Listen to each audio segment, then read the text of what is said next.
చెప్పాడు, నేను చేయకూడదన్న ఆలోచన వస్తుంది. దొంగతనం చేయొద్దన్న మాట బైబిల్లో ఇంట్లో ఉండడం కాదు, నీ బుర్రలో ఉంటే దొంగతనం చేసే పరిస్థితి వస్తే అమ్మో నా దేవుడు చెప్పాడు నేను చేయకూడదన్న ఆలోచన నీకు వస్తుంది. అంటే ఉండవలసింది బైబిల్లో మాటలు ఎక్కడో తలకాడో తల కిందనో పైనలో కాదు, ఎక్కడ ఉండాలో మీరు చెప్పండి. ఎక్కడ ఉండాలి? మన మెదడులో ఉండాలి, మన హృదయంలో ఉండాలి. అప్పుడు ఆ మాట నిన్ను కాపాడుతుంది. దావీదు గారు మాట్లాడుతూ, అయ్యా నీ మాట నా దారికి వెలుగు దీపం అంటున్నాడు. దీపం కళ్ళ ముందు ఉండాలా, ఎక్కడో ఇంట్లో ఉండాలా? టార్చ్ చేసుకుని వెళ్తున్నప్పుడు బ్యాటరీ మన ఏదైతే టార్చ్ ఉంటుందో ముందు ఉండాలి, అప్పుడు దారి నడవడానికి నీకు ఈజీగా ఉంటుంది. అలాగే వాక్యము నీ హృదయములో ఉంటే, నీ మనసులో ఉంటే, నువ్వు తప్పు చేసే పరిస్థితి ఎదురైన ప్రతిసారి దేవుని వాక్యం నేను గద్దిస్తుంది. నాన్న చేయకూడదు, అమ్మ నువ్వు చేయకూడదు, ఇది విరుద్ధమైనది, క్రీస్తుకు విరోధమైన పనులు నువ్వు చేయకూడదని చెప్పాలి. ఒక వాక్యం అంటే ఉండాల్సింది బైబిల్లో కాదో, బైబిల్లో ఉన్న మాటలు నీ మెదడులో ఉండాలి, నీ హృదయములో ఉండాలి. అందుకే దేవుడు అంటాడు, నీ హృదయం అనే పలక మీద రాసు. ఇవన్నీ ఎందుకు చెప్తున్నానంటే యేసు ప్రభు వారు 2000 సంవత్సరాల క్రితం ఈ భూమి మీదకి వచ్చిపోయాడు కదా. 2000 సంవత్సరాల క్రితం ఈ భూమి మీదకి బెత్లెహేమ్ అనే గ్రామంలోకి వచ్చి అక్కడ నుండి ఆయన జర్నీ మొదలైన తర్వాత ఆ ప్రపంచ చరిత్ర పటాన్ని మనం చూసుకోగలిగితే మొత్తం ఈ ఖండాలన్నిటికీ కేంద్రంగా ఉన్న ఇజ్రాయేల్ యొక్క దేశంలో ఆయన పుట్టాడు. ఆ పుట్టినప్పుడు ఇప్పుడు ఒకసారి కంపారిజన్ చేసుకుంటే, ఈరోజు క్రైస్తవ సమాజానికి, ఈరోజు క్రైస్తవ దేవుని బిడ్డలకు ఆ రోజున్న క్రైస్తవ్యానికి ఒకవేళ కంపారిజన్ చేసి చూస్తే ఆ రోజు అలాగే ఉంది, ఈ రోజు కూడా అలాగే ఉంది. నజరేయుడైన యేసు నామములో అనే ఆ పదాన్ని అర్థం చేయించడానికి మిమ్మల్ని అక్కడ వరకు తీసుకెళ్లే ప్రయత్నం చేస్తున్నా. డైరెక్ట్గా చెప్తే మీకు అర్థం కాదేమో అని, డైరెక్ట్గా మీ దగ్గరికి నేను ఇన్వాల్వ్ అయిపోతే ఆ విషయం మీకు ఎక్కదేమో అని. కానీ మీకు ఒకవేళ ఎక్కకపోయినా, మీకు అర్థం కాకపోయినా, మీకు ఆలోచించే విధానంలో నేను చెప్పకపోయినా ఈ సభ ఎందుకు, ఈ కార్యక్రమం ఎందుకు? ఇక్కడ వచ్చి కూర్చున్నామంటే మీ పనులన్నీ పక్కన పెట్టి మీరు ఎక్కడొచ్చి కూర్చున్నారంటే దేవుని మాటలు నేర్చుకొనే వెళ్ళాలి, మీ మెదడులో రిజిస్టర్ చేసుకొనే వెళ్ళాలి. అప్పుడు నా సమయానికైనా, మీ సమయానికైనా, దేవుడు మనకిచ్చిన ఈ సమయానికైనా విలువ ఉంటుంది అన్న ఆలోచన చెబుతున్నాను ప్రియులారా. యేసు ప్రభు వారి యొక్క విలువ తెలిస్తే, యేసు ప్రభు వారి యొక్క గొప్పతనం మనకు అర్థమైపోతే ఈ ప్రపంచంలో నీకు కనబడేవన్నీ కూడా చాలా చిన్నగా కనిపిస్తాయి, చాలా చిన్నగా కనిపిస్తాయి. ఈ వ్యవస్థ, ఈ ప్రపంచం, ఈ బంధాలు, ఈ బలగాలు, ఈ ఆస్తులు, అంతస్తులు, ఇవన్నీ కూడా నీ దగ్గరకు తీసుకొని వస్తే, ఒకవైపు క్రీస్తు నిలబడితే అవన్నిటిని కూడా ఎడంకాల కింద తన్ని వెళ్తావు ప్రభు దగ్గరికి. ఎప్పుడు తెలుసా? ప్రభు నీకు అర్థమైనప్పుడు. ఆ రోజు కూడా ఎంత ఘోరాతి ఘోరమైన జరిగిందో కొన్ని మాటలు మనం చూద్దాం. లూకాసు వార్త 2వ అధ్యాయం, లూకాసు వార్త 2వ అధ్యాయము 7వ వచనాన్ని ఒకసారి చదువుకుందాం.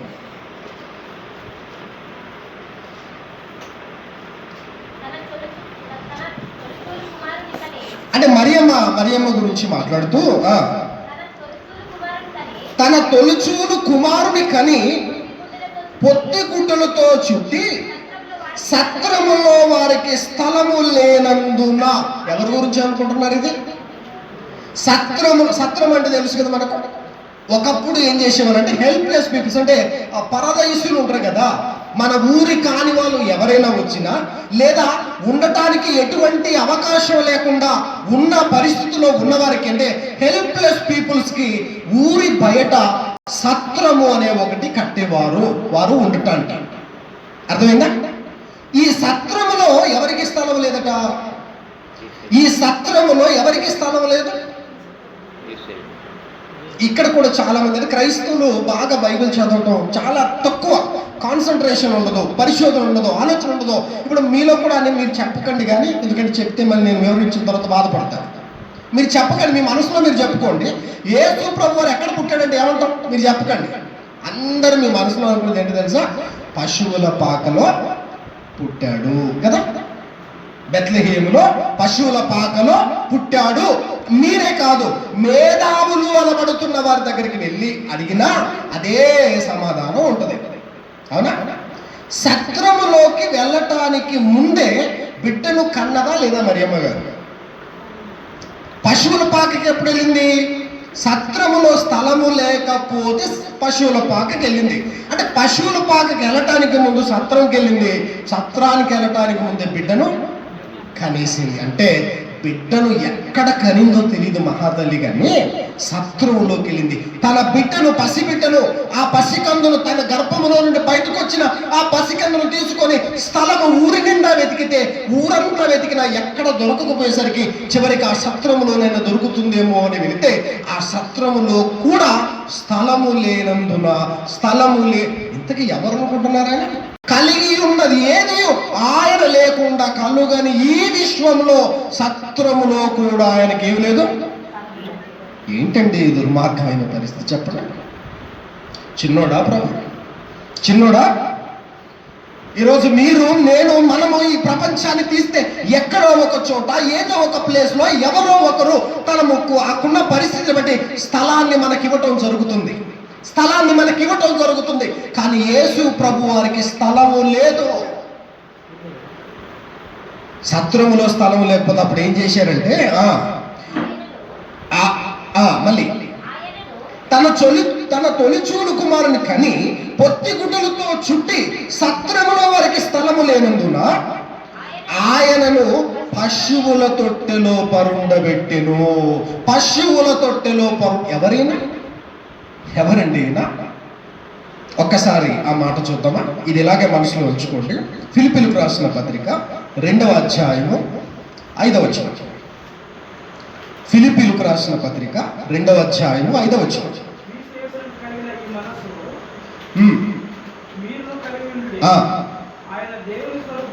ఇక్కడ బాగా గమనించండి.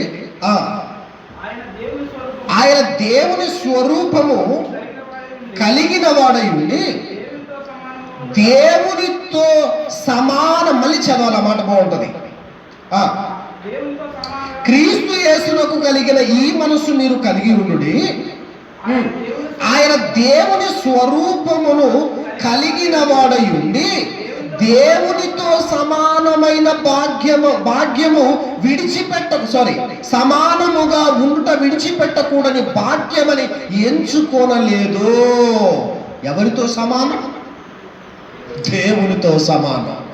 ఈ ప్రపంచాలను కలిగించిన దేవుడు, ఈ విశ్వాన్ని కలిగించిన దేవుడు, ఈ విశ్వాన్ని నడిపిస్తున్న దేవుడు, 3 లోకాలను ఏకలోకంలో పరిపాలిస్తున్న ఆ దేవుడికి సరి సమానుడుగా ఉన్న నజరేయుడైన యేసుక్రీస్తుకి సత్రములో ఏమి లేదు, స్థలము లేదు. బంధువులు లేరా? ఫ్రెండ్స్ లేరా? కనికరపడేవారు లేరా? కరుణించేవారు లేని పరిస్థితుల్లో ఆ రోజు కనపడుతుంది. నిజంగా మరియమ్మ గారు, నిజంగానండి, నేను కనుక పరలోకానికి వెళ్ళిపోతే, ఒకవేళ మరియమ్మ గారు ఉంటే ఆమె కాళ్ళు పట్టుకొని నేను ఆమెను ముద్దాడాలనిపిస్తుంది, ఆమె పాదాలు.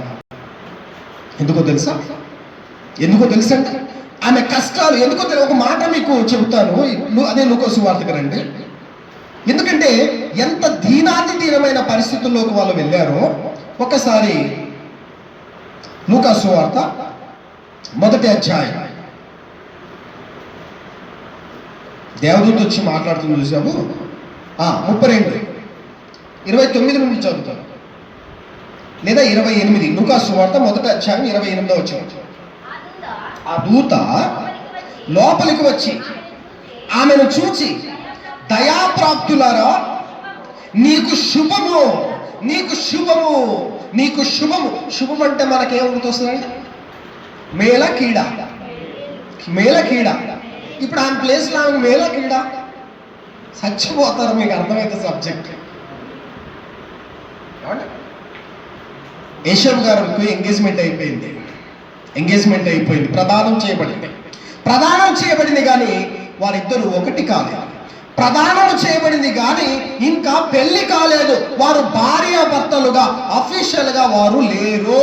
కేవలం ఎంగేజ్మెంట్ అయిందంటే, ఎంగేజ్మెంట్ అయిన ఒక కన్యక దగ్గరకు వచ్చి అమ్మా నీకు శుభము అనే వచనం వినగానే మరియమ్మ, మనం కూడా ఒకవేళ మీరు రాత్రి 4 గోడల మధ్య ప్రార్థన చేసుకుని చీకటి గదిలో ఉన్నారనుకోండి, ఒక్కసారిగా శబ్దం వచ్చింది అనుకోండి, అమ్మా నీకు శుభం అనగానే అసలు మీ మైండ్ సెట్ ఎలా ఉంటుంది? హైదరాబాద్లో సగం ఆస్తి దేవుడు నాకు ఇవ్వడానికి వచ్చాడు అనుకో కదా. ఆవిడ కూడా పాపం శుభం అనగానే ప్రభు నీకు తోడై ఉన్నాడని చెప్పారు. ఆమె ఆ మాటకు బహుగా తొందరపడి ఈ శుభవచనం ఏమిటో అని ఆలోచించుకొనుచుండగా దూత, ఇదిగో మరియా, భయపడకుము, దేవుని వలన నీవు కృప పొందితివి. ఇదిగో నీవు గర్భము ధరించి కుమారుని కని యేసు అను పేరు పెట్టుదువు. మళ్ళీ కన్ఫ్యూజన్ ఉంటుంది. మళ్ళీ 30 నుంచి